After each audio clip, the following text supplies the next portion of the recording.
وبالتالي المباراه انت عارف كويس قوي ان في قرار ان المباراه تبقى بتحكيم اجنبي. امم وربنا قدرنا بقى، انت عارف قدامي بكره بس اللي هو الجمعه بس امم اقدر اجيب فيه طقم حكام اجنبي، لانه السبت والحد اجازه في اوروبا. ايوه ويوم الاثنين ما ينفعش الصبح اكلم الناس لهم بعتوا لنا ناس مثلا على الظهر كده يتغدوا معانا ويحكموا الماتش مثلا. بالظبط. طب بس اكيد المسألة حضرتك صعبة. حاطط احتمال في، يعني بعد ما الزمالك كسب امبارح الاسماعيلي وقبل ماتش الاهلي وامتى، انت حاطط احتمال الاهلي ممكن يكسب النهارده ويقابل الزمالك، وبالتالي تبقى محتاج طاقم تحكيم. يعني انت حضرتك ممكن من امبارح بدات تفكر او بتتصل من امبارح مش من النهارده؟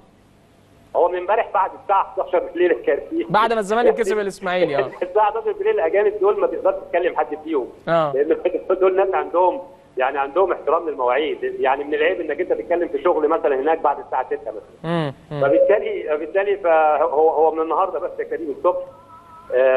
فخميس وجمعه بس عشان تجيب فيهم طقم حكام، عمليه مش سهله. ايوه ولكن ربنا قدرنا ان شاء الله ونعمل ده عشان نختم الموسم بشكل كويس. ولكن برضه الاحتمال وارد انه ما نقدرش نجيب طقم حكام، وبالتالي احنا حكامنا الحمد لله جاهزين لهذه المباراه. في عندنا اكثر من حكم يدير هذه المباراه ان شاء الله، احنا عندنا كلنا ثقه فيهم.